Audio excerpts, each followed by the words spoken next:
like Joe Montana is the godfather of the timing touch throwers.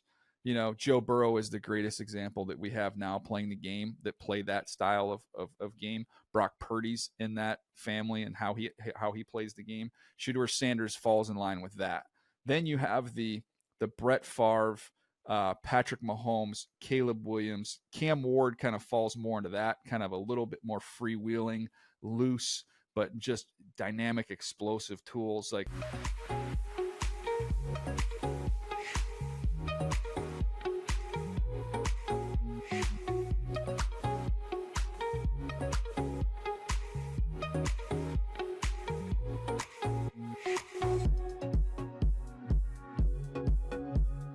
welcome back, or welcome to Y-Option. I am your host, Yogi Roth, as always, joined by Jim Thornby. Today's guest, it's a good one for everybody gearing up for the draft, right? It's right around April 1st when you listen to this thing. April 24th, it kicks off in Green Bay, and the lead analyst on NFL Network. And I know a couple networks talking draft, love everybody doing it, but I love DJ the most. Daniel Jeremiah. That's right, Jim. He is our guest today, as always, presented by our founding partner, 76, keeping you in the know on the go, go, go. He has been on the go from jump, whether it's growing up in Southern California, ending his playing career at Appalachian State, going to the Ravens, having a couple stints in the NFL, and then transitioning to media. His story is amazing. If you want some deep, deep detail, just Google Daniel Jeremiah and The Athletic. There's a feature, I think, from 2019 on his rise in his career that is just an awesome read. He's been a dear friend for, I feel like 15 years now, Jim. You've known him as well. He's a stud. Can't wait to get to that conversation. We will talk about that as well. But let's get to some news here in college football, because here at Y-Option, we're always bringing you the top conversations in college football. Go to yoption.com. We got our newsletter. We got some merch like that hat Jim is rocking, or that hat behind me there. A lot of cool stuff at yoption.com. Some really fun guests as of late. But the news, Deion, Coach Prime. How many text threads were we on, Jim, when he got hired? It was like, it won't last more than 2 years. Yeah. He won't be there past Shedeur Sanders. And what did he just sign for? 5 years, $54 million. Not too shabby. That's over 10 a year. Not bad work for Daniel Jeremiah's former NFL Network colleague. How about that? I mean, I haven't read the details, but I'd imagine the staff pool continues to grow, right? As a reference, I'll talk about it with DJ a little bit, but I was there a couple weeks ago to go to yoption.com and kind of give a recap. I was one of the keynote speakers at the Nike Coach of the Year Coaches Summit, which was in Boulder, which was fascinating to watch the program. And walking out of it, it felt like this thing's stable, right? Year one, calling games, it was like, this thing's crazy. Like, this is wild. Like, this is really fun. Last year was a little bit more solid. Like, they took a little bit of run in the Big 12, right? They were in the mix at the end of the season to go to the potential title game. And now they've got Shedeur Sanders, Travis Hunter. He wins the Heisman. You got the draft coming up, etc. And you're wondering, like, what's going to happen next? It felt like it was on really solid ground. Coordinators, position coaches. It's a pipeline from the green room at NFL Network to Boulder, Colorado, with the addition of Warren Sapp. They just hired Byron Leftwich to join the staff. And I want to net out, Jim, I'm curious your opinion, but to me, this is like, Deion's been a huge win for Colorado. Absolutely. I mean, absolutely. And it's funny because, there were doubters, and I would even put myself into that, equation at the beginning of like, how is this going to work? When he says like, oh, I'm going to, I'm bringing my Louis, we're going to bring a whole new team. Like, it was like, this was a revolution in college football. So of course there's going to be like, how is this all going to work? But when you have that kind of just magnetic personality that he has, like it's a different story. Because if you're looking at it and you're like, okay, 5 years, $54 million, he's one of 9 public school head coaches in the country making $10 or more million a year. He's now the highest paid coach in the Big 12. 2 years in Colorado, 13-12 overall, 8-10 in conference play. You'd be like, what are you talking about? But it's not just about those wins, because obviously they came from that 1-11 season. But I saw, I think this was in one of Bruce Feldman's articles, reportedly they looked at the ticket revenue. 2023 was the most recent year that they had that data public. $31.2 million in ticket revenue. The year before that, $13 million. So yeah, he's worth that amount of money. He has brought that kind of interest and revenue. I mean, just plain and simple, to that program, and they're going to continue to get that, to build on that. Now, the one thing I think there's probably a lot of coaches that, if you're taking that away and you're like, oh, 13-12 overall. Well, what was my record? Like, my record's better than that. I should be making, $10 million a year. So I'm sure there's a lot of agents right now that are also very excited about this number. But I think it's really hard to argue with what Deion has brought to Boulder, just on the whole. It's an incredible point. And I think net, when you look at what Deion has done, Coach Prime, the nation is looking at Colorado on everything. Every one of his press conferences go viral for the most part. You look at, to your point, ticket sales. Remember year one, I think Rick George, the AD, said, hey, we don't even have the money yet to pay Deion. Right, yeah. Right? They got the money now. And then I just go to like the diversity on campus. Right? Like, look at all of the people from different backgrounds now applying to get into college there, just college there. And I think that, I remember at SC, it happened when I was coaching there, of like admissions because football was good, through the roof. Alabama, admissions because Saban was winning, through the roof. I think in this playoff era, like, I don't know if we're going to have that. Like, I think that's kind of established. Like, I think it's hard to like get a rocket ship as a head coach because it doesn't always work out. Arizona State worked out for Kenny Dillingham. Right? He's got a contract extension. Arroyo's got a contract extension. Defensive court, like, you just see that happening. I don't think it happens that often. It's usually the other way. It's usually 4 or 5 years and transition out. That's just the nature of the beast. For Colorado, whenever they transition out, it'll probably never be what it was with Deion because he's one of one. And I think that's what makes it so cool. And I think it's so easy to be a hater. We pride ourselves here on being thoughtful. It has proven to be, I mean, think of what wasn't he like the Time or GQ like person of the year, like something like that? And I think early on you're like, what? Yes. But it makes sense. Like, he's changed not only college football, but that entire institution. And I think he deserves massive applause in that regard. So I'm glad he got paid. I'm glad that, more importantly, it sounds like he wants to be there, right, for a long period of time. Who knows what the buyout is? I haven't read those. I don't know if you have those details. For 2025, it's $12 million. Okay, which is a ton of money. Yeah. Obviously, it goes down as it goes, but yeah, $12 million for this year. So he definitely ain't going anywhere. No, he's not going anywhere. All right, let's talk about some movement. Stanford, as of this morning, as we are recording this, there's a couple moves we need to report. I think top of mind, Frank Reich, interim head coach in a unique way. Both his side and Stanford's side, the Andrew Luck side, have said it's just for this season. Now we will begin a national search. You look at him, he's impressive. I mean, I talk to people in the NFL, and they talk about his character being second to none. I've never worked with him. I shared a stage with him at the Super Bowl a couple years ago, Jim. I did the kind of like a Man of the Year event where we honored Russell Wilson. I was the MC along with Sage Steele, which was fun. And Frank was there, and he gave a speech. And he didn't know me from anybody, but couldn't have been more thoughtful. Like, remembered my name, looked me in the eye, like, hey, you, like, acted like we've known each other. He had just had that endearing quality that I think really talented leaders have.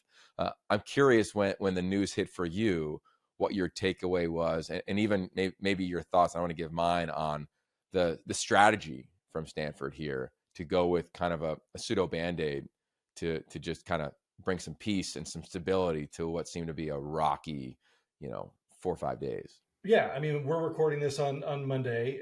Tuesday is the first day of spring practice, so they needed to figure this out very quickly.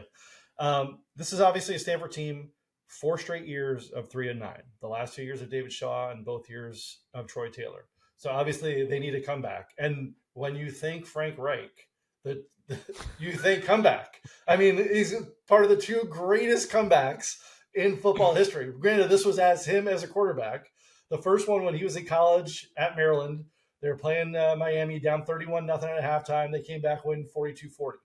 The one that probably even more people are familiar with is in the NFL playoffs in the wild card round when he was filling in for the injured Jim Kelly. The Bills were trailing the Oilers 35-3 in the third quarter. They come back, win 41-38 in overtime.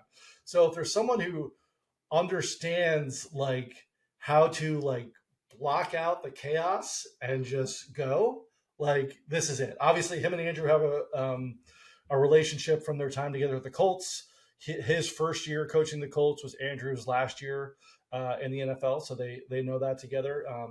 He coached from the Colts from 2018 to 22, and then the year after that, he went and coached the Panthers. So it'll be interesting to see how this all works out. But like that to me is the first thing that, when I think Frank Reich, I think of comebacks, and obviously Stanford is really in need of a comeback right now.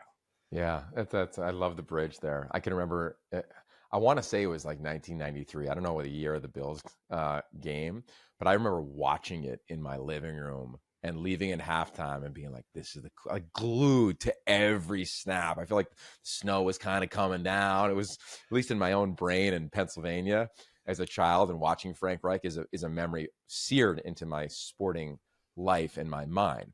I think when I look at this job from an analytical standpoint and trying to be really thoughtful, let's just go through the layers of it.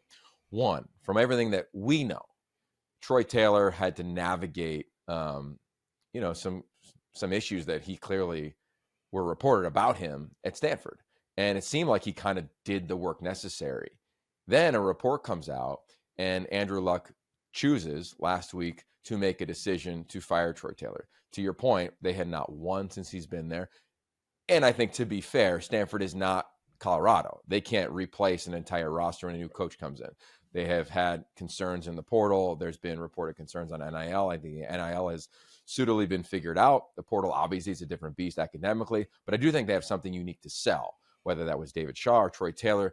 Everybody's kind of on the same note of like, come get the degree. It's 3 years, and then you can transfer out. And I still think that is a tremendous model at Stanford. Once they made the move, I think the first conversation we had here at Y-Optioin was like, Frank Reich. Like, it just naturally popped up because you saw the connection between Andrew Luck. Tavita Pritchard, to me, could easily be the long-term answer there. But doing it right now, Andrew Luck and company, right? You look at Alden Mitchell now, our dear friend, formerly at the Pac-12 Networks.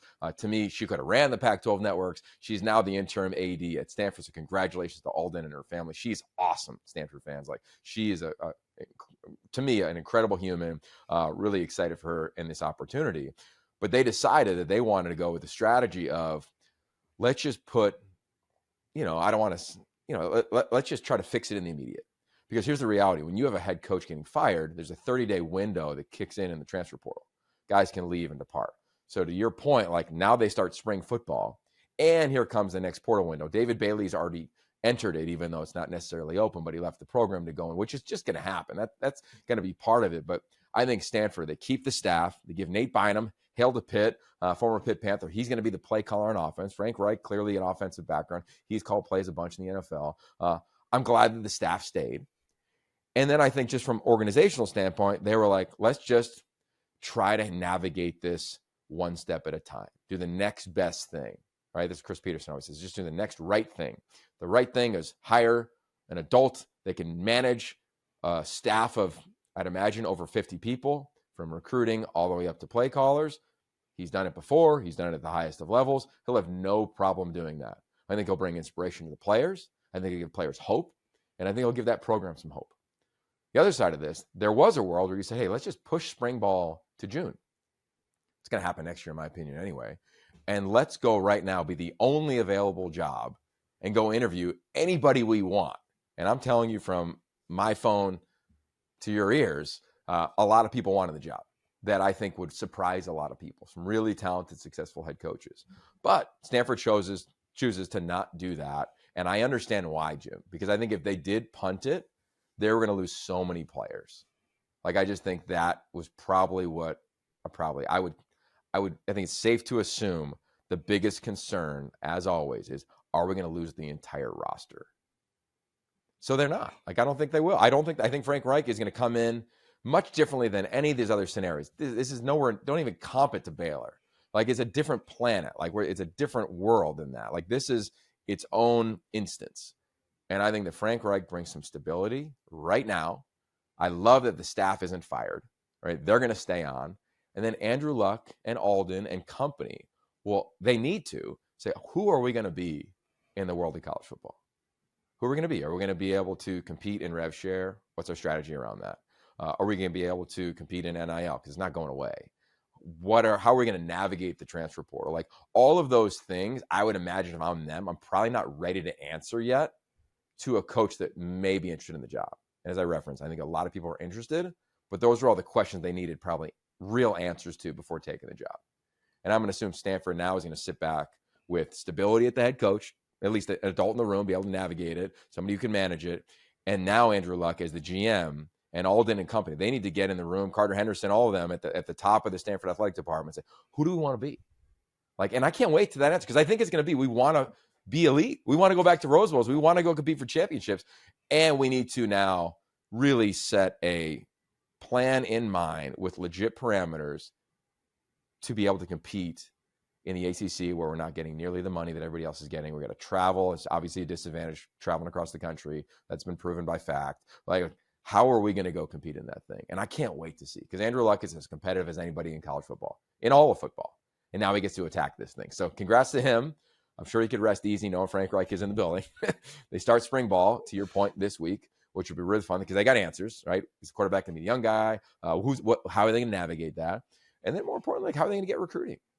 Because you still are selling something that is even bigger than whoever you name as the head coach. But you still got to be able to pay. You still have to be able to compete in the world of NFL. It wasn't like what it was a couple years ago, 10 years ago, 15 years ago. Like, the degree is elite, but it's not as elite if you cannot meet some of the other, just competitive elements that go into recruiting right now. That's my spiel. Ready, set. Use French fries to go. Yeah, oil from French fries. Turn yesterday's leftovers into today's fuel. More power, lower emissions. 76 renewable diesel fuels all the ways you go, go, go. Is it a concern for you at all, or is because the game has changed, and obviously this will only be planned for just the 1 year, that Reich has never coached in college before? He has a long NFL pedigree from after his playing career as a long time, mostly backup quarterback, and then was an assistant, won a Super Bowl as part of the Eagles staff, and then as I mentioned, was a head coach of the Colts and the Panthers. Is that a concern with that, or the way the game has evolved, is that really not really a real big worry? Yeah, I think two sides there. I think the XO side of it, time management side of it, like, that's always an adjustment. You talk to Pat Shermer, who's the offensive coordinator for Colorado. You talk to anybody who's gone NFL to college, they all say the same thing. It's hash marks and time. I have 20 hours a week. Now, there's some teams that could care less about the 20-hour rule. I'm not going to say who they are, but we're in a different world. Stanford, right. Clearly they care about it, right? I mean, that was part of the report that came out around Troy Taylor. So I think that will be a little bit of an adjustment in terms of what they can put on players, right? Like, Bill Belichick's probably having to navigate that to a certain degree at North Carolina. But I don't think that he can't. Like, I think the agility will be no problem. That's why I love that the staff is there, right? Yeah. Will he tweak practice? 100%. Will he impact the offseason program? 100%. But why is Frank Reich really there?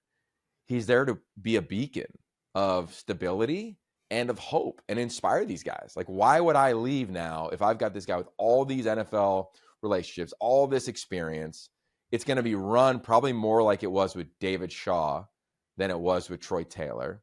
I think that he's got natural leadership traits. I mean, now it's another quarterback, right? Troy was a quarterback, Harbaugh was a quarterback, Shaw was a wideout. But you have like the natural intangibles of the QB, right? To your point, coming in, and a guy just with a ton of experience. So I think it's actually a net positive in that regard. I think from a recruiting standpoint, and to your point on like college football is free agency every year, I think Stanford is built more like the NFL than any team. So hang with me on this. Like, when you sign at Stanford, you essentially are signing a 3-year deal, because everybody signs up because they want to get the degree. I've talked to so many parents and recruits. They're not going to Stanford because they can't wait to play in front of a sparse crowd. And I'm not even trying to take a shot at them. Like, that's reality. They're going to Stanford because they know they're going to get a degree, play football, and the relationships and connections from that school. Like, I think every recruit is very aware of what Stanford can offer. So you're signing up to be there for a couple years. I get it. You can say, well, David Bailey just left. Well, he's also a premier player who they got 2 staffs ago.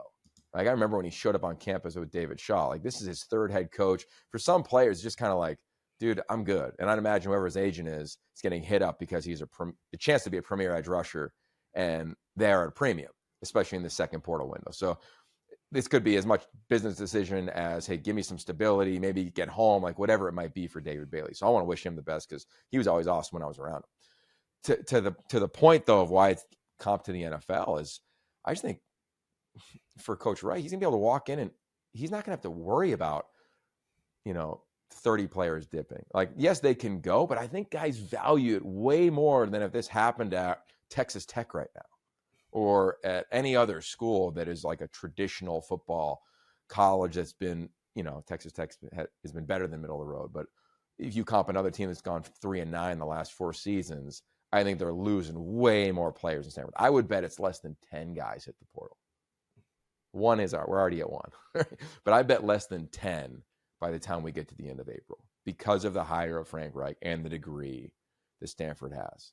Because you do have a lot of pieces in place. I think now it's about like, what are they really, right? So if I'm a head coach and let me be Will Stein, who I think is a rock star. Let me be Brennan Carroll, offensive line coach for the Raiders, interviewed for a couple head jobs. Let me be Jimmy Doherty, right? Let me be Boise State's head coach, like whatever it is. Like all of these people will be looking at this job. Jim Mora, UConn. Like you look at anybody that I think would be a pseudo candidate for this thing, they're going to ask some really specific questions right off the bat, right? It's how are we navigating the portal? It has to be better than what it was, or what's our competitive advantage, and how are we navigating rev share, which eventually we believe will be passed, and or NIL. And I think that's probably where Stanford has to go next, of like, how are we going to construct this roster to really be competitive? Because I think it's hard, again, to come back in and be like, it's going to take us 2-3 years now to get some young guys in, develop them. Like, I think there's got to be a little bit better of an answer than that. Because that was the Troy Taylor model of like, recruit really well, and then they'll stay, and we'll be bad for 2 years. But that third year, which was coming up now, like, here we go. I don't know if I looked at this roster this year and was like, here we go. I think they do have some work there, and I think they'll do it. I really do. So there's my take. There's our take on Stanford and the moves that they have made. Alden Mitchell, she's the interim AD. Frank Reich is the head coach. Deion has got a lot of money. There is no spring game between Syracuse and Colorado, which, by the way, a lot of coaches called me up and like, do you think that could really happen? Real fast, I think it can happen, but just not this year. Like, that's the one thing, like, I definitely learned from, working in conference life was how slow the wheels turn on change with things. And I think from what I had read in the results about it was that it's not that it necessarily was a bad idea, but it theoretically gave Colorado and Syracuse an advantage over all the other schools that like basically didn't think of this. Yeah. Like that they're able to do this. So it's like, okay, like cool idea, but like, let's put it into a thing where we can then have it available to everyone. Okay. So I think this is something we could see in the future. I don't know if we will or won't, but I think the timing of it more than anything is what killed that this year. Okay, so let me give you one thought on that. The idea, huge fan of. We've heard a version of this before. Never came from Coach Prime at a press conference, which is, as we referenced earlier, like everything he says has just different legs than any other coach. I love the move from Fran Brown at Syracuse to be like, engage in that thing immediately. Like, brilliant, man. Hat tip, right? To that point, to me, so much is going to change between now and next year. I've referenced this June OTA thing. I think it's coming, right? And I think there'll be a world where two teams can come together, but it will be after any window applies to you being able to transfer. Right. Let's just start with that. And that makes a ton of sense, right? 2, if I was the commissioner that doesn't exist in major college football, you would have to do it, to me, with group of 5 teams that are nearby. Like, let's love up on some San Jose State and Stanford. Do it, right? Like Eastern Washington and Washington State. Do it. Like Portland State and Oregon. Do it. Like, I was going to say, even the FCS, even going to the FCS. Yeah, like it's thud. Like it's like the NFL. Yeah. Like you're just practicing, right? Like, and let's just be real about it. Like Oregon's going to evaluate already everybody at Portland State. They've done it. Players from there have already left. and gone to Oregon. Like that, we know that to be true. So 15 years ago, 12 years ago, like Cooper Kupp will eventually be playing at UW if Eastern Washington and Washington practice against one another. But that's okay. That's part of it. And I think that's part of the money exchange. The money exchange. Because I think that's the thing in here of like, if I'm a head coach and you say to me, all right, we've got to pay, let's just pretend I'm Jed Fish and it's Eastern Washington. I got to pay them $250,000, right? Because they're not going to pay him a couple million like it's a game. Let's say $250,000 to come. Where's that coming from? Is that coming from my rev share money? Like, what's that? Is that coming from a sponsor? Maybe that's coming from a TV network. Maybe. But I'm not taking it out of my left tackle's pocket to pay Eastern Washington. Like, I can just watch every game and my head of personnel can hit up their agent and be like, hey, we're interested. Yeah. This is the rate. Like, so that's the part of it that I think will be really fun. But I will just continue to urge. I have been on the record and will go again. Farm leagues in college football, that system is already happening. Let's just make it legal. Let's just make it a thing. Texas State and Texas.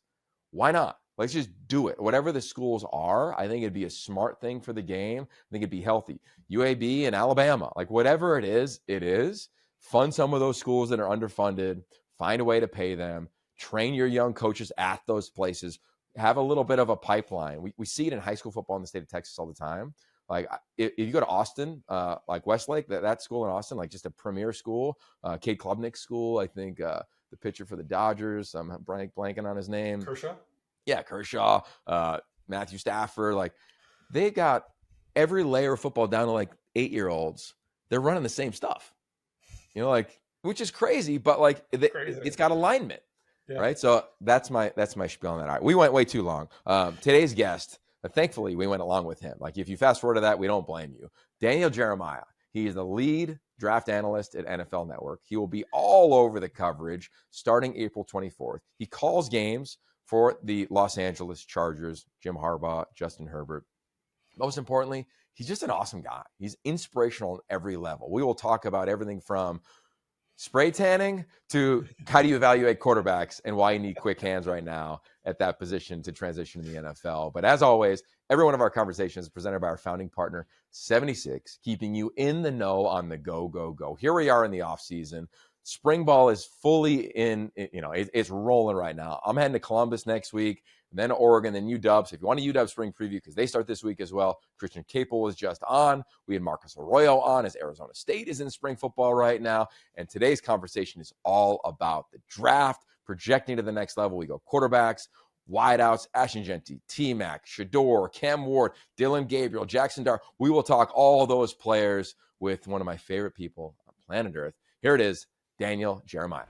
As mentioned, Daniel Jeremiah, dear friend, NFL Network, draft guru. You handle the whole thing. You'll be on your way to Green Bay for the draft upcoming on NFL Network, man, and many other places. I love having you on. I appreciate your time. You're a dear friend, man. So I want to just start with how is life? What is life like now? You've been covering this football thing for quite a long time. Does it change? Is it rinse and repeat? How do you navigate this time? It's fun, man. I still love it. I absolutely love it. The years do start creeping up on you when I start thinking about the fact that I got hired in scouting with Baltimore in 2003. Here we are in 2025. So you've kind of sneaky turn into an old head. By the way, I've got to say right off the jump here, I've known you forever, and I know some things about you. And the things I know about you, I know you love to travel, right? I know obviously the football stuff, but let's put that aside. You love to travel. Yeah. And your hair gets better every time I see you. And so are you going to Turkey? Are you doing this Turkey thing that everybody's doing here? What is going on here, Yogs? I need to know what the secret is, bud. This is not, it's like shampoo. It's I just like to rub my scalp and it looks like this. That's bull crap. I need the truth. You know what? I appreciate that because prior to this episode, I don't know if you saw this, or maybe you're big time, so you might have someone manage your Twitter handle. I'm not really sure, but I put out a photo of you that I found from App State. Okay, it's great. Okay, it's great flow. Rhett Lewis, our friend and colleague, referenced blonde frosted tips. I didn't see that on the tape.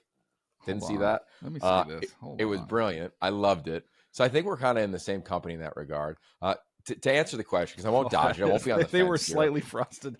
Yeah, they were a little frosted there. Because look, I'm a team guy, and when over the summer that year, a bunch of us we shaved our cut it all the way down, and then we bleached it. It's kind of like an M&M type thing, sure. Well, what happens when M&M grows out? You get frosted tips. Yeah. So I wasn't like angling for the Justin Timberlake look in that picture. It's just that's an evolution process right there.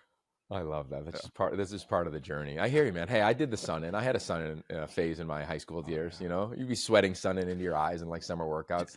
Do you realize like this is the stuff that I hope, and this is like a longer discussion. We'll do the draft stuff. We'll get there to football. Trust me. If you're listening right now, you're like, just talk football. We'll get there. The experience is like, I would not want to be in college now. Like I wouldn't want to be a kid now. I way rather grew up when we grew up, but like just the college experience where you're kind of more involved with the student body more so, as now like the football team is like its own little universe and there's no interaction and things. But I remember we used to all, like we had football guys at App State. We would play intramural hoops, and this is like, now it's winter and then we're in the mountains in North Carolina. It's very cold. So we would go tan to the tanning booth. And then we got these football. We'd all showed up with these just most ridiculous tans, and you know, so you got some frosted tips. You've got a tanning bed. Like what a bygone era. What are those Totally, years, man. Triple sessions too. You know, and while we're like totally off on a hard left turn here, I did want to ask you, because I don't know if you know this. I let Rhett know. I give him a recap every Sunday. I'm head coach year 3 of nice. Mar Vista Dolphins here. Let's go football. And yesterday we had 4 guys. It's 6-on-6. So we said, hey, let's throw it out. So we ended up playing 4 versus 5. The other team opted to play 5, which is their choice. All good. And we lose in an epic fashion. I'm telling you, it felt like I was playing in like the backyard brawl again. But after the game, I'll say every kid, but a lot of kids on our team had like major meltdowns and a lot of finger pointing and horrible self-talk. So my son's a quarterback. He threw 3 picks, two pick sixes. Nice. But he goes, after the first one, he's like, I suck. And then another kid like drops a ball. I suck. Like it was unbelievable to me to listen to 9 and 10-year-olds like the negative self-talk. Yeah. And we deal that with quarterbacks in college, I'm sure in the NFL all the time. But I remember being that age, and it was like, regardless of the spray tan or the sun in, it was like, no, let's go again. Give me the rock, dude. Yeah. And I wanted to hit you with that like off the bat, actually, around like, what is your purview as you've covered the draft on like how athletes talk to themselves? Because I'm witnessing it at a level that I never thought I'd hear that from a kid. I'm talking tears, a wreck. And I'm the head coach being like, whoa, dude, like we had 4 guys. We almost beat a team that had 5. Guys, chill out. Great game. And it was, I suck, you suck, I suck, you suck. And I'm like, oh no. And then I started thinking of moving it forward. And I'm like, well, I see the wonder switch go off in college players all the time. Sure, it happens in the NFL. Like I wonder what you think about that, with the public having such an impact on perception of who players actually are. Yeah, I firmly believe in John Gordon. I've talked to him about this before in the leadership space, about like the outside in versus inside out. Like I am a full on buy-in believer in that, of like, if something doesn't go right, it's like, okay, I need to get better. Like, okay, this is a challenge. I need to get better. This is what I need to do to change the outcome of the situation.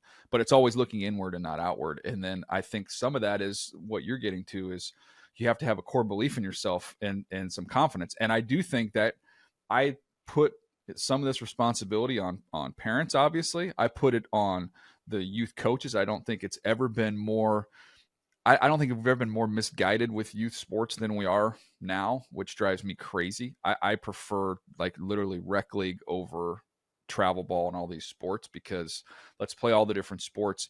Like I always, with parents and they're getting involved with their kids and they say, would you coach? I said, no, I coached Little League for 1 year, but that wasn't me.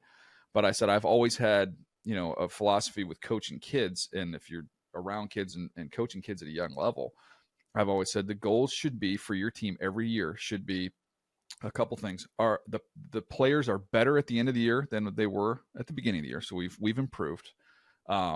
We've had a lot of fun. So we're going to make it. This is supposed to be a good time for these kids. We're having a lot of fun.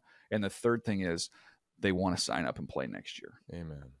Like that's it. That's all it is. So in other words, a lot of this negative self-talk, a lot of these kids have been playing on these teams with these coaches who have their identities wrapped up in the results of these 8 to 10 to 12-year-old kids screaming at them, yelling at them, telling them they're not any good. And it's like, these are formative years, man. You got to have people pouring confidence into you, from parents, teachers, coaches. I think that's incredibly important. Yeah, me too, man. We started it today with my son. I was like, all right, go in the mirror. Mel Robbins, give yourself slap a the high five on the Mel Yeah, Robbins. I love totally. Mel Robbins. Yeah. Yeah. Okay. All right. So let's get back on the rails here. Okay. We had you on this podcast a couple years ago, and we talked about adversity and how like you learned from Ozzie Newsome that is one of the core questions to ask. We do that at Elite 11. I'm sure you still do that now in your draft prep. I love doing it as a college football analyst with the Big Ten Network and Fox.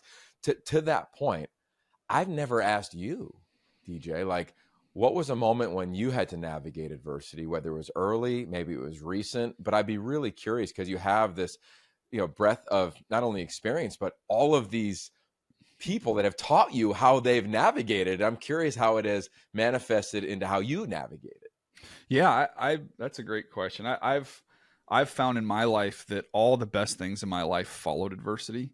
So now in some ways, and I'll give you the stories in a second, but in some ways when adversity strikes, I kind of get excited because I'm like, oh, God's got something incredible in store for me on the heels of this. I can't wait to see what it is. Like a present. I can't wait to open it up.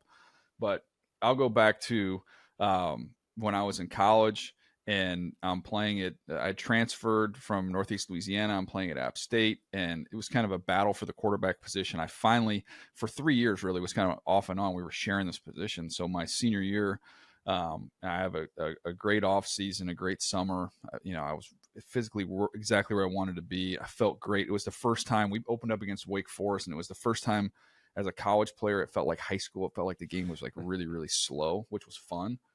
And we ended up beating Wake Forest, but we're in the first, right towards the end of the first half, and I feel great. And we run an option, and I get my knee buckled, so I'm out.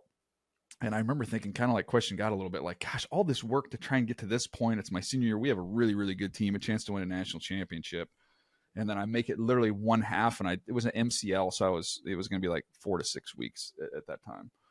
So I remember at the time being so down and so bummed and so frustrated. But because I was injured, I was getting treatment in the training room, and my brother's college roommate was a scout for the Ravens and happened to be coming through App State to scout our pro guys, of which I was not one. But he recognized me. It was TJ McCrate is his name. He recognized me getting treatment in there, and he came over and talked to me. He hadn't seen me in several years. And I remembered him. And so we struck up a conversation and then kept in touch. And through that injury, through me being hurt, if I'm not in the training room, he doesn't see me out at practice. He doesn't make the connection. There's nothing there. But he ends up then asking if fast forward. So then I graduate. I'm working for ESPN right out of college on Sunday Night Football. So I'm doing a Ravens game. I'm in the press box, and I run into TJ again. Well, if I hadn't seen him in the training room, I never would have recognized him, wouldn't have known he was with the Baltimore Ravens, wouldn't have made that connection. So we connect there. And then he asked if I'd ever be interested in scouting, which I'd never thought of. And I was literally like just a lowly production assistant at ESPN, way behind the scenes. And then so I ended up going and volunteering at the Combine, interviewed, got a job into scouting. So like to boil it all down, I've been working in the National Football League in some way, shape, or form for over 20 years. And it's all because I hurt my knee in my senior year. So of like a moment of like, you could be bummed and like, why is this happening? Like I never would have got a training camp invite to the NFL as a player, but God took this different path and gave me literally a lifelong career that's been very good to me because of that adversity that I had at that point in time.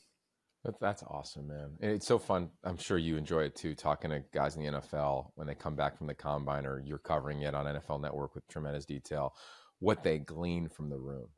Even if it's off the record. Like I was talking to a coach last night, and he was telling me about a conversation in Indy during the Combine with a player. And it was just like, that's a really cool lesson learned that I'll never say on air, but I will embody that and use with my kids, with our flag team, whatever it might be. And you're right. Like football just keeps teaching us in so many different ways. So I'm curious for you, like what has college football in this new era, and we'll get to the draft in a minute, but like we just had like the longest season ever. And I feel like in one of our conversations at like Elite 11 back in the day, you were like, I love seeing good on good. 100%. Like you got to see great on great, right? Like I think when you break down tape, like you're watching, every App State game. Shout out Joey Aguilar. But you're also loving watching Texas versus Ohio State.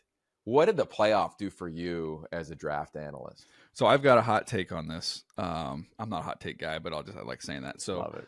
Because you asked me a great question about the playoff, and the two topics of conversation in college football have been the playoff and the portal, right? That's been the two.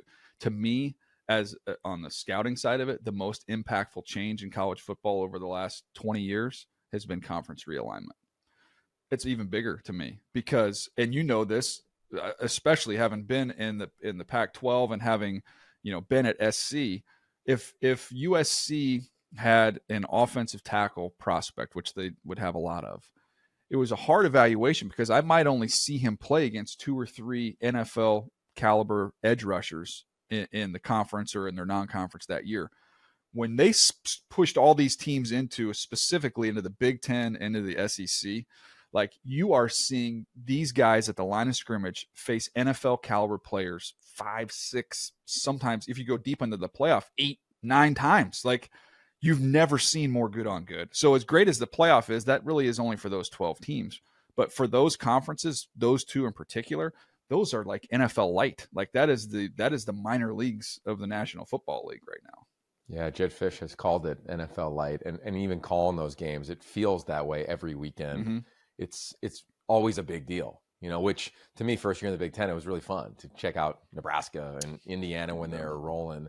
So let's go to Colorado. But real quick though, Yokes, do you think, am I right there? Because I feel like that doesn't get this. I feel like that's like the lost third leg of the changes in college football. I think on a couple levels. I think it goes by position. Like if you ask me, biggest takeaways calling games in the Big Ten for the first time in 20 years, the only time in my entire career, I'd say 2 things stood out. One is I think we had 7 or 8 games, DJ, where Rhett and Guy Haberman and I, each team had 1 possession in the first quarter.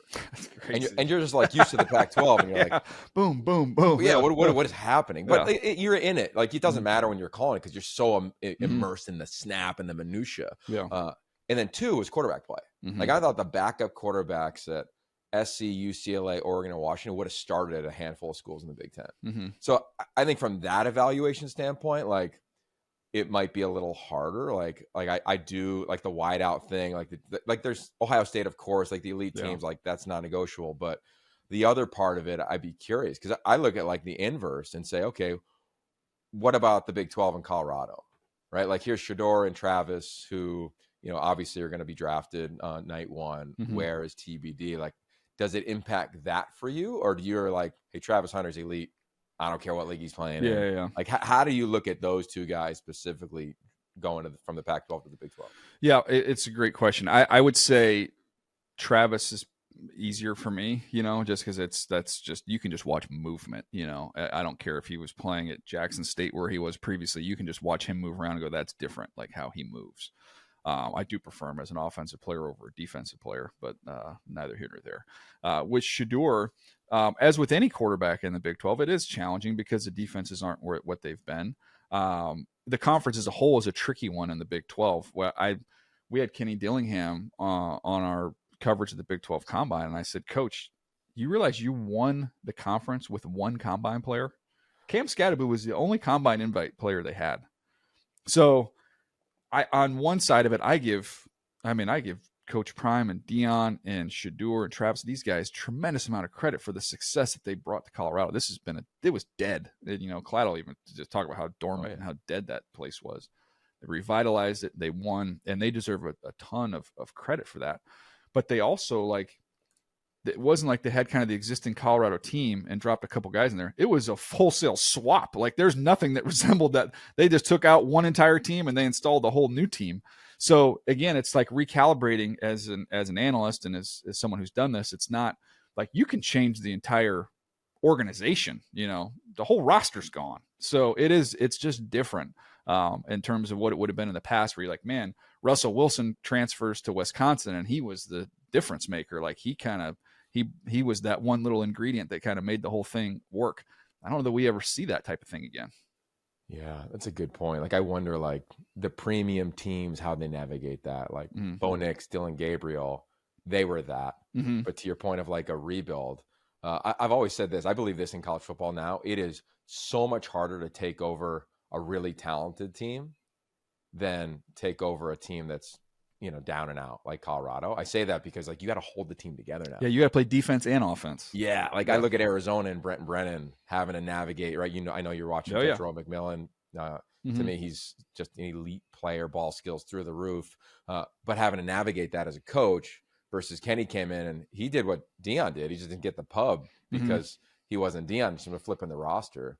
So let's just flip it to T-Mac. When you watch him, I'm curious if he reminds you of somebody specific, and I'm going to give you my comp to him after I hear from you. Yeah. It's interesting. There's a couple, just like there's the Drake London one because of, the body control is what's similar there. And just to be able to contort and adjust and make plays.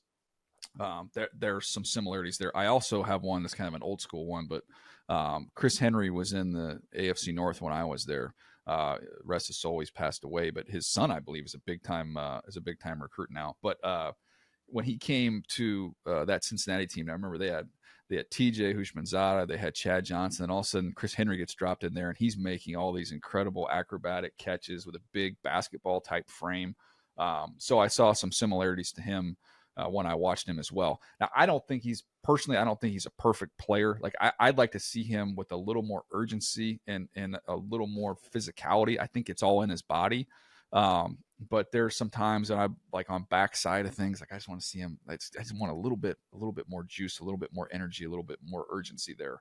But in terms of the ball skills and the athleticism, all that stuff's outstanding. Yeah, I can remember meeting him as a freshman and watching him. And I think you and I agree on this, like love getting to games early. Oh yeah. To watch, right? Like how guys walk out, how they warm up, what's their body language like, are they connected to their teammates? Like what's just their routine? And watching his routine before it went viral, it was like, oh, this is unique. And watching him move as a freshman to sophomore to junior reminded me a little bit of when Larry Fitzgerald came in to Pitt. Oh, interesting. As my roommate in college, of like he could catch everything, but like his body hadn't caught up to it. And then by the time he got to his second year, you're like, whoa, like more explosive, like can move a little different. T-Mac is so natural because he's a volleyball player. And I'm trying to think like, what volleyball comps do I have? Like most guys aren't playing UCLA, Danny Farmer, was it? There you go. Yeah.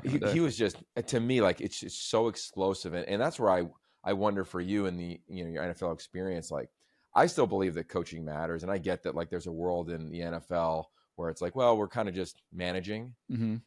I find that hard to believe to be accurate when you have a player who's really talented and can you get a little bit more out of him? I'm curious, your thoughts on that, having been in the league for so long. Yeah, I mean, I think it used to be easier in terms of how you did that, but the smart organizations have figured it out. The smarter organizations have dedicated, whether it's like if you're an offensive line coach, there's in terms of the number of coaches you can load up in the NFL, man. So I can have my offensive line coach, I can have my two assistants, and to me it's like we're going to maximize everything. If our starters are going here, then our assistant O-line coaches a little bit before, a little bit after practice, as much as we can, we're getting our hands on these young guys, and those are the guys who are teaching them and developing them to get them kind of up to speed. Now it's probably, it's a big ask for your regular position coach to be able to do that and get guys ready to win and compete, each and every week, and also be developing players. But that's why I think the wholeness of the staff is so important, man, is having teachers in there. And I think that's still incredibly valuable. Yeah. Okay. So let's pivot to QB, because here's my theory on quarterback play. Yeah. I think in high school, it is the best it's ever been from a developmental standpoint. Like it is off the hook. Now, granted, I just came from the Nike Coach of the Year Summit, where it's top 40 high schools. It was awesome. It was in Colorado, so we got to go visit Prime and watch practice and all those things. But what I learned is that like, you could transfer every year in high school too. Yeah. Which blew my mind to learn that. Not that every guy is doing that, but I think the development is insane there. In college, I think it's actually taken a little bit of a hit because guys want to play so fast, or they're going to dip to somewhere else, or you're going to find somebody to come in and just operate it as a veteran who's done a ton. And then you get to the NFL. And it's like, if you're drafted early, man, like, yes, you're going to develop and learn in the craft, but like, you got to go play. So when you look at this year's crop, and I think Cam Ward, Shedeur's got his pro day. I know you'll be in studio later this week at NFL Network. NFL Network will be covering it, which will be really fun in Boulder. And then we have guys like Dillon Gabriel, Jackson Dart. Like, how do you see this year's crop and your evaluations on those guys?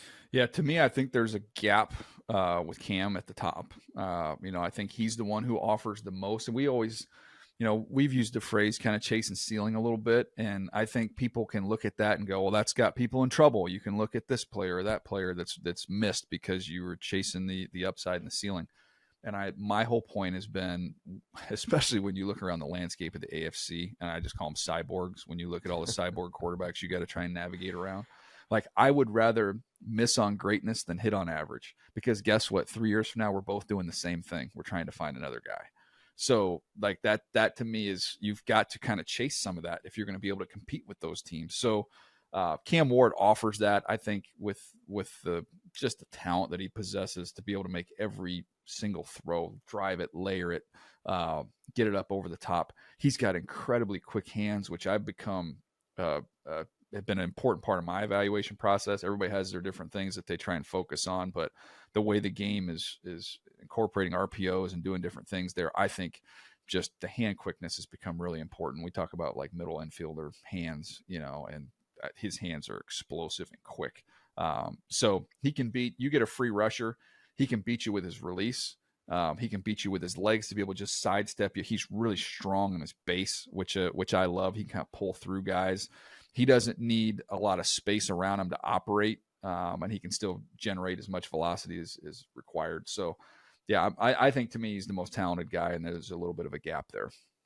When you look at, I know we talked about Shedeur and what he did at Colorado, because he was, I think one of your reports I read was like the hellacious hits that he took. Oh my gosh. Which I think his toughness can't be questioned. I just think it's such a unique evaluation. I was talking to a couple guys in the NFL about it, of like, on one hand, it could be an automatic turnoff because you're like, oh, dude, like there's a lot that comes with this. And the other, it's like, well, his dad's an icon in sports, society, culture. I mean, you worked with him, you know what he's like.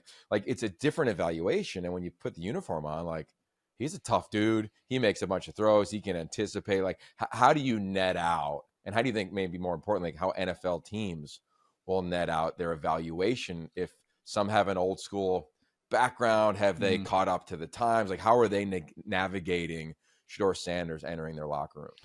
Well, I think that it's unique. I mean, we've never had anything like that. And it's different than just your dad's a Hall of Famer or a legendary player. I mean, we just saw Marvin Harrison Jr. come into the NFL, and it was not really even discussed or talked about. The difference is Deion, and not only is a personality, but he has a platform. He's a college head coach who's going to have a microphone in front of him 3 days a week, if not more. So if things aren't going a particular way, well, is he going to weigh in? Is he going to, is this going to become part of this whole package? Nobody knows any of that. And I don't, I think Deion's got enough to keep him busy at Colorado that's not going to be, something he's going to be focusing his attention and time on. But we've never seen it. We've never seen this situation. So I just know you got to evaluate the kid for the kid. And he is unquestionably tough. He's been a winner. He's been a part of turning that thing around there, even if it's a whole new team, as we were talking about earlier. You give him a ton of credit for that. Accuracy, protecting the football, those are all fantastic qualities. Now, he does not have a huge arm. He's not, there's not a lot of twitch or suddenness to him. When you watch him move, like, you don't see that kind of just that same pop and urgency that you'll see with some of the other guys. But you go to a team that can protect him, which he hasn't been afforded that luxury. But when, you go to a team that can give him a clean pocket, and you've got some guys who can do things with the ball in their hands, I think he can be a very efficient point guard. I talk about quarterbacks a lot, Yogs, about like the different families in the trees. We always talk about coaching trees. I don't think we've ever talked about quarterback like trees and families. Like, to me, he goes into like Joe Montana is the godfather of the timing touch throwers. Joe Burrow is the greatest example that we have now playing the game, that play that style of game. Brock Purdy's in that family and how he plays the game. Shedeur Sanders falls in line with that. Then you have the Brett Favre, Patrick Mahomes, Caleb Williams. Cam Ward kind of falls more into that, kind of a little bit more freewheeling, loose, but just dynamic, explosive tools. Like, I kind of like looking at quarterbacks and kind of like, okay, I don't know if he's going to get to the top of that tree. That's some great guys, but that's the style of play that he's going to bring. Okay, so one more quarterback one, because to me, just being around Dillon Gabriel, like he has I've said this on this show and other shows in the past, he has the greatest it factor I've seen at QB, and defined as you walk into a room, people feel your presence, and you make them better. I think he's worked on his mechanics. I think he's not tier one, but in the families, to me, there's like a version of like, is it the third, fourth rounder family that ends up like winning over a locker room and just being a dude? Like for some reason, I just keep leaning into this young man, and I've got to know him really well over the course of our time covering his career. I'm curious what family he might fall into as you've watched him and gotten to know him. Yeah, I mean, it's interesting. I believe you have to correct me on this. Was he at the elite? I went to an Elite 11 throwing session. You were there, but was he there? No, this was a long time ago. So when Gabriel was there, but he was like, I think, a freshman. But it was, I think Tua was there, and Hurts was he? He wasn't there that year, but Tua and Hurts were both there. I was trying to. Who was the other quarterback? Who was the other Hawaiian quarterback then? There was another Hawaiian quarterback. It was a young quarterback who was there that everybody loved. It was his good buddy who played at UCF, Mackenzie Milton. Thank you. That's who it was. Yeah. That's who it was. I knew there was a UCF. I couldn't remember. I'm like, yeah, he's got to be. He's too young for that. But I do remember. Everybody loved that kid there, Mackenzie Milton. I just remember that always stood out in the back of my mind because all these big name guys, and everybody's like, everybody loves this other kid over here. Yeah. But no, yeah, I can. Everybody that I talked to that met with him at the Senior Bowl, team wise, said he was the most impressive. Like, just he has a presence about him. He has a full understanding of football and can explain it very, very clearly. Obviously stature wise, he's not, he's not a big guy, but if you're looking at the family that he falls into, I mean, he's on the Tua tree, wherever Tua is, like you're going to say like, that's the similar style, not just because they're left-handed, but kind of how they play the game a little bit, which is they're going to beat you with quickness, and that's quick mentally, that's quick release. I'd be curious as someone who's stood next to both of them and watched them throw. Did Dillon have a stronger arm than Tua? I think he does now. Yeah. I think he's a little bit more horsepower. Yeah, because I would have said the same thing. Yeah. Okay, how about, speaking of horsepower, last player here for you, Ashton Jeanty. Had a chance to, stand next to him at the Heisman, and then we all watched his pro day and see his physicality, watch the tape. I love that among all the quarterbacks we talked about, they've all were on their second or third school. Yeah. He could have dipped and gone anywhere, decided to come back. Like, does that play a factor at all, or is it purely just watch how he plays and how dynamic he can be? I think he's your first back. Right? Yeah, he's my third overall player in the whole draft, dude. So, I mean, he's outstanding. I mean, that's taken into account like Abdul Carter, Travis Hunter, pretty special in their own right, but he's as good at his position as anybody is at their position in the entire draft. And I do think there's something to the guy that's stayed there. I think it tells you, I don't think it tells you about the player. I think it tells you about the person, and it tells you, what kind of guy you're getting and how he's going to be able to be immediately respected by his teammates when he gets in there because of how he works and how he is a we, not me guy. He wanted to go in there, and it didn't necessarily always benefit him. I obviously went to the Heisman Trophy, but that wasn't a decision to benefit him to stay at Boise. That was to benefit all his guys and to benefit their team and try and win as many games as they could with his team. So I think I give him credit for that as a person 100%, but his tape stands alone. I don't need to throw him up with the high character in order to vault him up the board. I just do that by watching the tape. He has got unbelievable balance, and he gives you no surface to hit. Like there's a lot of MJD to him, when MJD was running and just like, I can't get to him. Like he's just he's underneath everybody. They can't get to his surface, and he just bounces off everything. The Oregon game, which did you guys call that game? No, we had him the week before. Washington State. Did you do that game? No. Which game did you guys do? I knew you guys did a game where you went off. We didn't have. I never had Boise all year. You didn't do Boise? No. Oh, I thought you did. Oh, maybe Siciliano. Siciliano might have called that game. He did the week 2 game. Okay, I knew I talked to somebody who did that game. I know that was you, but dude, the Washington State and Oregon games. I was like, what else? I put the tape down, man. Like we're good. They can't tackle a guy. A Penn State game, yeah, he ran so hard. Now he's got some fumbles, but MJD had fumbles too, which I always give MJD a hard time about when I see him around the network because hey, MJD. Small hands, big biceps, man. You're going to have some fumbles when you have that combination. He's in that family. Small hands, big biceps. Yeah. We're all open to that. Okay, one of my favorite things, Boise State, we just referenced, they're going to go to the Pac-12, but you had a tweet that was just just made me laugh and warmed up my heart when Pete Carroll goes to the Raiders. And here we go. We got like a Pac-12 reunion, man. Oh, yeah, let's go. Harbaugh, Pete, and away we go. You call games. Chip. Yeah, exactly. You call games on the radio for the Chargers. What do you think of that division? And then Herbert. We asked you last time you came on. You've watched him now with multiple different offenses throughout his career. I'm curious, just where you net out with what's going to happen in that division in the National Football League. I'm excited for it. The Chiefs have obviously owned the division since Andy and Pat have been together there. So everybody's still gunning for them. But the Chargers, they made, a lot of changes last year. They took all their medicine from a salary cap standpoint in one season and still went to the playoffs with Coach Harbaugh in year one. I kind of joked that this will be the worst team that he has. Like they cut the money. Now you have they're able to now take care of some of their guys. Now they got a little bit more freedom. You're seeing all these young players, these rookies like Ladd McConkey, who went off last year. Now they're going to be even better as you go forward. And with Herbert, my appreciation for him really is about his toughness more than anything else. Like when you're covering a team, when you're traveling with a team, when you're in the hotels and you see the treatment, you see how they're moving around the hotel. That guy's played through a ton of injuries, man. And I'm sure there's other quarterbacks around the league. If you're around them all the time, you'd have a healthy appreciation for just how tough these guys are.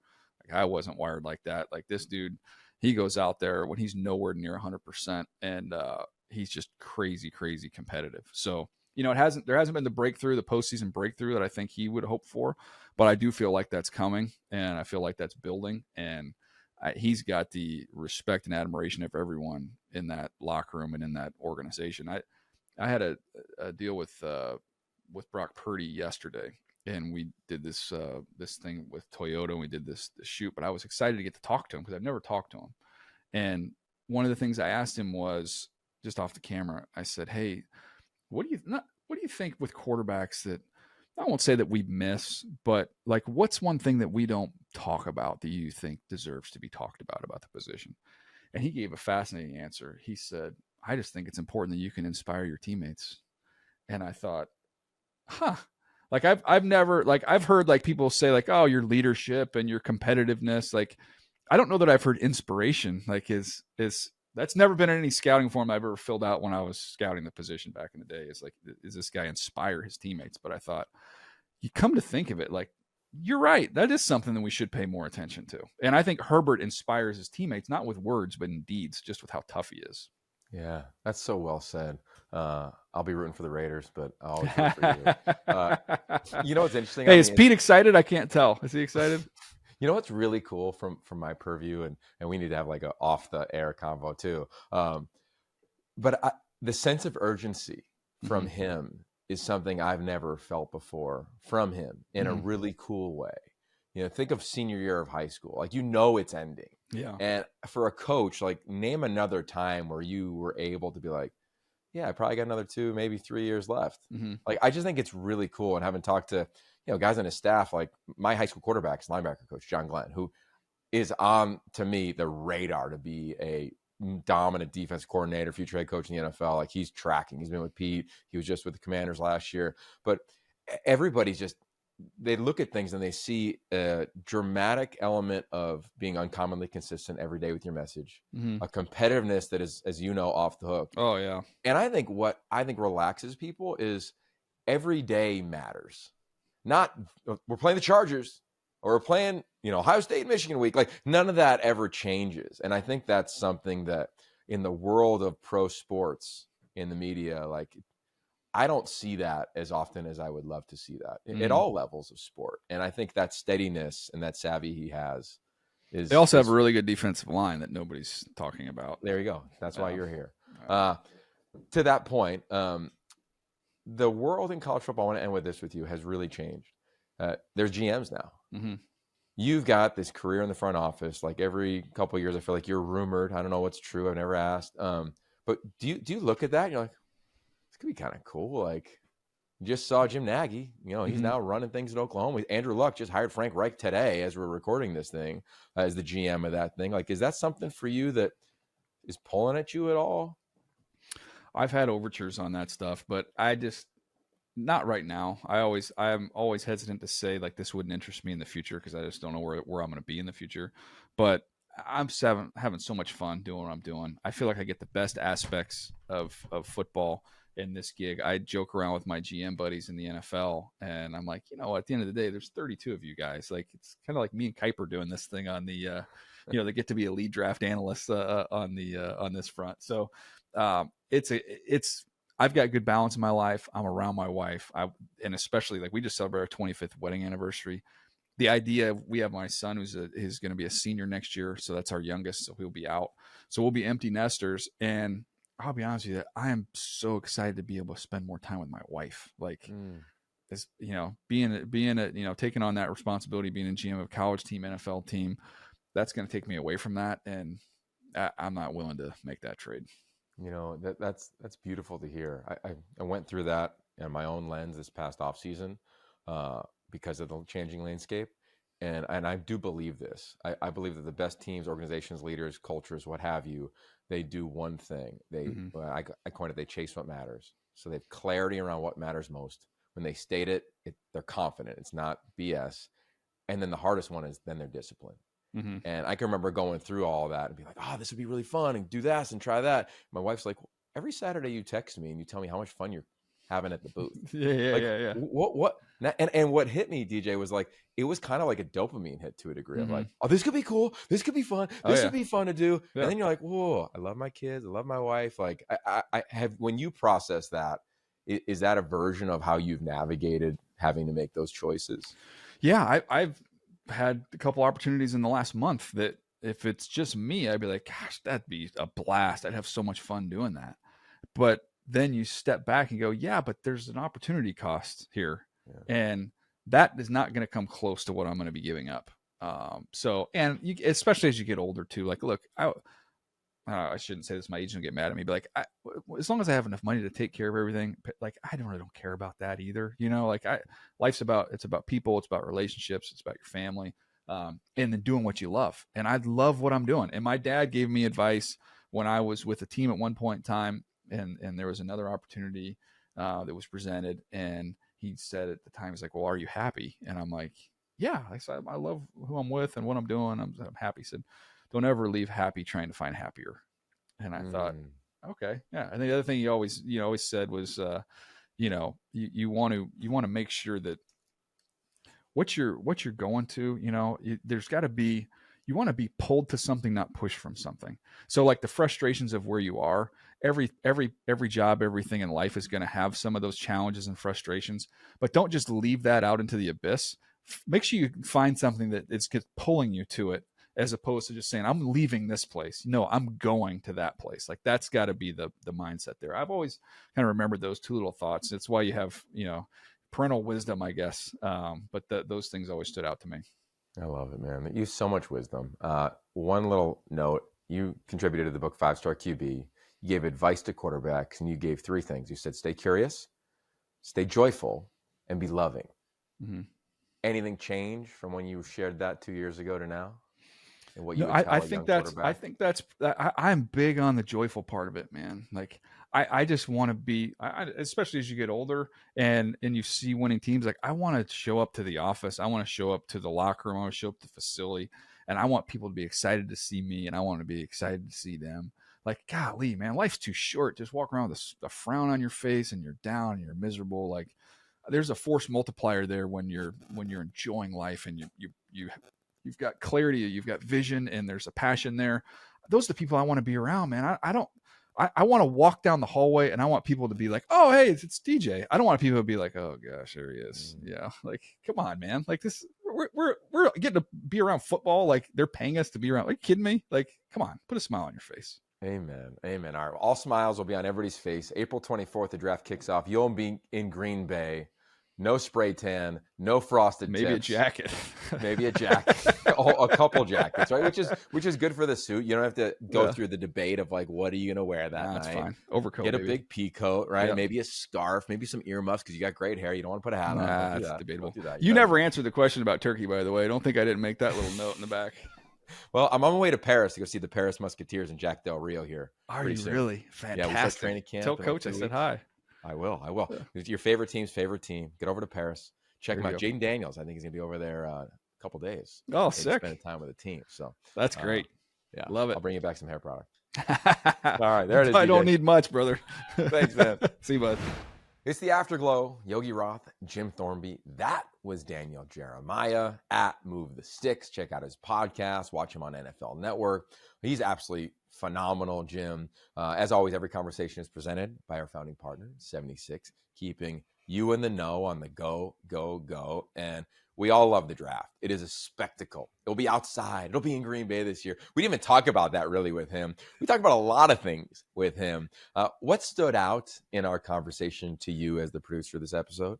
Yeah, well, first off, obviously he has the most elite Twitter handle at Move the Sticks as anybody in the business. But the part that really stood out to me, I thought was really cool and something that I need to remember to do as well, is him telling the story about him injuring his knee at App State and how that just kind of really set the bar for him to do all of these crazy things that he's now done over the last 2 decades. And how he talks about now when adversity comes, he's almost like, all right, like what does that mean that's coming next? Because like he says all the best things that come from him have come right after adversity. So it's just a great perspective to have and something I need to ingrain better in myself. To be perfectly honest with you. But he was great. I think about that sometimes when like my wife and I, we went to Big Bear over the weekend, which is a couple-hour drive here in Southern California up to the mountains. And I asked her, I said, what's your biggest regret in life? And we had this conversation around regrets.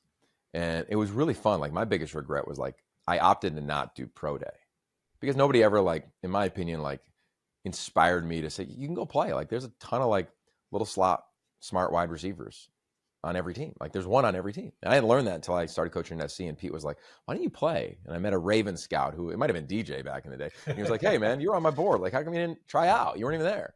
And that's always been a huge regret of mine. But as we talked through it on our drive, I was like, but if I did that and got a free agent trial, because I probably would have got invited to a mini camp or done something, like, do I then begin a broadcasting career in Pittsburgh, which then leads me to USC, which then blah, blah, blah, blah, blah, leads me to Stanford 8 years ago, where I meet my wife, on a plane coming back home. It's the same thing in broadcasting. Like, I want this job. Like that landed to me of like, going towards something and like really being purposeful. He said something about being like, I think his dad said, hey, don't leave happy for happier. And I think of that, that one struck me. So it's kind of interesting. Like here we are, NFL draft guru, and he became like the life inspiration right, exactly. guru. On the football front, a couple things I wrote. I love the quick hands reference at quarterback. It's true. Like, you think about baseball, and if you want to turn two, get the ball out of your glove. Same thing now in the RPO world. So something to keep an eye on. I can't wait to get to Ohio State and evaluate Tavian St. Clair and company. We'll get into that next week. We'll do a whole Ohio State preview in advance of that game. And the aforementioned Tavian St. Clair, we're going to play an interview we do with him in the summer, at the Elite 11. So that was fun. And then I love the idea of like grouping quarterbacks in trees.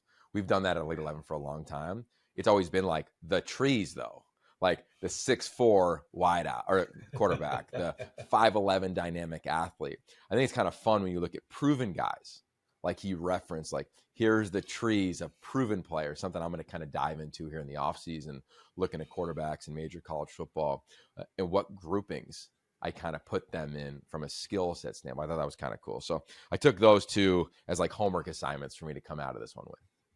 Perfect. Yeah. No, to your point, he's as good as anybody in this business at doing what he does and evaluating these players and not only being able to evaluate them, but then being able to communicate that evaluation on TV. So yeah. Okay. Let me share. I keep saying last thought, but what I think is really cool about DJ, and I'm just going to presume who I think will be on the set with him at the draft: Deion Jeremiah, Charles Davis, and Joe Klatt.